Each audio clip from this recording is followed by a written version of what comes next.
اور ایمان کا آپس میں تعلق نہ ہوتا تو حضور کبھی ارشاد نہ فرماتے کہ لا یؤمنو احدکم، تم مومن نہیں ہو سکتے، تم میں ایمان ہو ہی نہیں سکتا جب تک محبت نہ ہو، اور محبت ایسی ہو کہ والد سے بھی زیادہ، والدہ سے بھی زیادہ، تمام لوگوں سے، دوستوں سے زیادہ کس سے محبت ہو؟ حضور نے فرمایا مجھ ذات مصطفیٰ سے جب تک والد، ماں اور باپ اور تمام دوستوں سے زیادہ مجھ سے محبت نہ ہو، تم کامل مومن تو ہو ہی نہیں سکتے، مان ہے ہی نہیں ہے جب تک اس درجے کی محبت نہ ہو۔ لیکن یارو دوستو، یہ محبت تو سنتے ہی رہتے ہیں لفظ، لیکن آج میں بتانا چاہتا ہوں یہ ہوتی کیا ہے؟ یہ روزانہ ہم پڑھتے ہیں محبت، یہ ہوتی کیا ہے؟ پیدا کہاں ہوتی ہے؟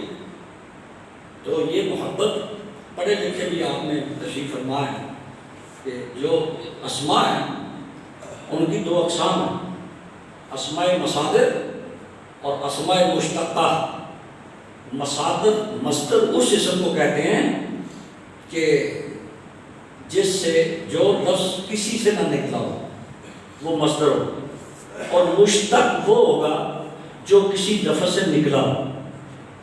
مثلا کھانا، کھانا لفظ ہے، اس سے جتنے مشتق لفظ ہیں وہ کیا ہیں؟ کھایا، کھاتا، یہ کیا ہے؟ مشتق ہے کہ یہ کھانے سے نکلے۔ کھایا کہاں سے نکلا؟ کھانے سے۔ کھاتا کہاں سے نکلا؟ کھانے سے۔ تو اسی طرح محبت لفظ جو ہے اس کا ایک مصدر ہے، اور وہ مصدر ہے حبۃ۔ حبۃ کا معنی کیا ہے؟ دانہ، بیج۔ تو اب یہ بیج کا اور محبت کا آپس میں تعلق کیا ہے؟ توجہ ہے کوئی؟ اب جسم سے سنیں گے تو سمجھ نہیں آئے گی، روح سے سنیں گے تو سمجھ آئے گی۔ تو آپ یہ تو نہیں کہ مشکل باتیں نہ کرو جی، مشکل باتیں قرآن کی پڑھنے کی کیا ضرورت، وہ بھی بڑا مشکل ہے۔ تو یہ مشکل چیز کو سمجھنا پڑے گا۔ محبت مشتق ہے، حبۃ اس کا مصدر ہے۔ حبۃ کا معنی بیج، اور بیج کا اور محبت کا بامی تعلق کیا ہے اس لیے سمجھاؤں گا کہ بیج کو زمین میں مٹی میں چھپایا جاتا ہے، بیج کو زمین میں مٹی میں چھپایا جاتا ہے، اور محبت کا بیج کہاں بویا جاتا ہے؟ یہ بیج آپ مٹی میں بوتے ہیں، مٹی میں چھپاتے ہیں، اسی طرح محبت کا جو بیج ہے وہ دل کی زمین پر بویا جاتا ہے،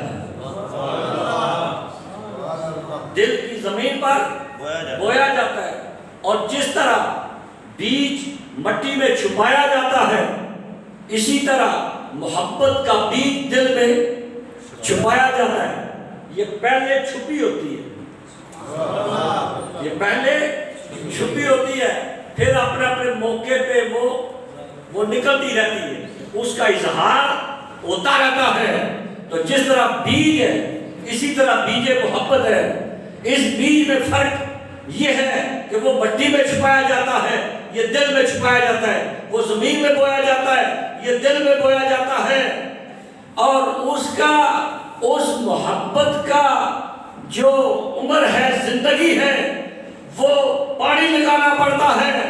پانی نہ لگایا جائے تو وہ گل سڑ جاتا ہے، کیونکہ پانی اس کی خوراک ہے، کھاد اس کی خوراک ہے۔ لیکن جو محبت کا بیج دل میں بویا جاتا ہے اس کی بھی خوراک ہے، اور وہ خوراک ذکر مصطفیٰ ہے۔ جب ذکر مصطفیٰ ہوتا ہے تو سمجھو دل میں جو محبت ہے اس کے بیج کو پانی مل رہا ہے، اس کو پانی مل رہا ہے۔ وہ نعت شریف ہو، نعت شریف پانی، یہ خوراک ہے، یہ خوراک ہے، یہ توانائی دیتی ہے کہ نہیں؟ ادھر نعت شریف پڑھی گئی، ادھر آپ کا دل دماغ ہی اور ہو گیا، ہوتا ہے کہ نہیں ہوتا؟ تو کوئی اس میں تاثیر تو ہے کہ وہ آپ کو حضور کے قریب کر رہی ہے۔ حضور کی نعت جب پڑھی جاتی ہے تو سننے والے حضور کی ذات کے قریب ہوتے ہیں۔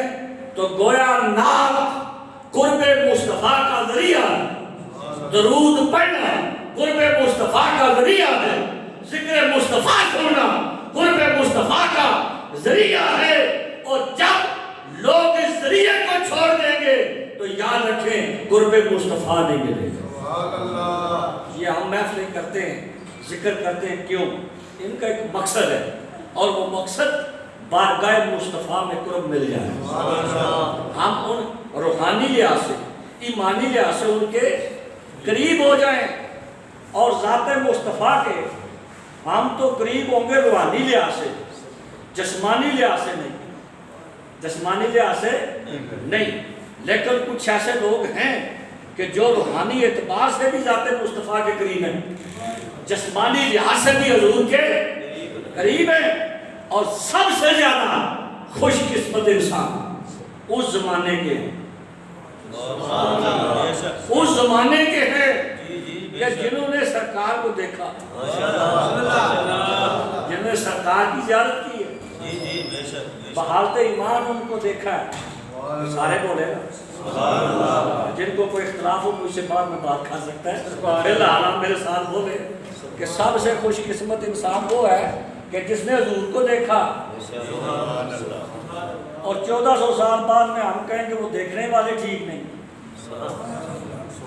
دیکھنے والے یا کوئی شک شبہ کا اظہار کریں یا کوئی اور معاملہ کریں تو سمجھ نہیں آتی کہ یہ اسلام، یہ دین کیسے ملے گا۔ حضور نے ارشاد فرمایا، اپنے صحابہ کو فرمایا، سبحان اللہ، ہم صحابہ کو مانتے ہیں کوئی نہیں، آپ تصدیق نہ کریں، آپ اپنی تصدیق دیں مجھے، آپ مانتے ہیں؟ اچھا مانتے ہیں، جس کو مانا جائے تو پھر چپ تو نہیں ہوتا، بولتا ہے بندہ، بولتا ہے کہ نہیں بولتا؟ تو صحابہ کرام کو حضور نے ارشاد فرمایا کہ اے میرے صحابہ، 7 مقامات کو یاد رکھیں، سب آپ کو مواقع، 7 مقامات کو یاد رکھنا۔ صحابہ کرام نے عرض کیا، اور یہ حدیث پڑھ رہا ہوں، اور اللہ پاک مجھے معافی دے کہ ترجمے میں کوئی اضافہ کروں تو اسی طرح پڑھوں کہ جس طرح حدیث پاک ہے۔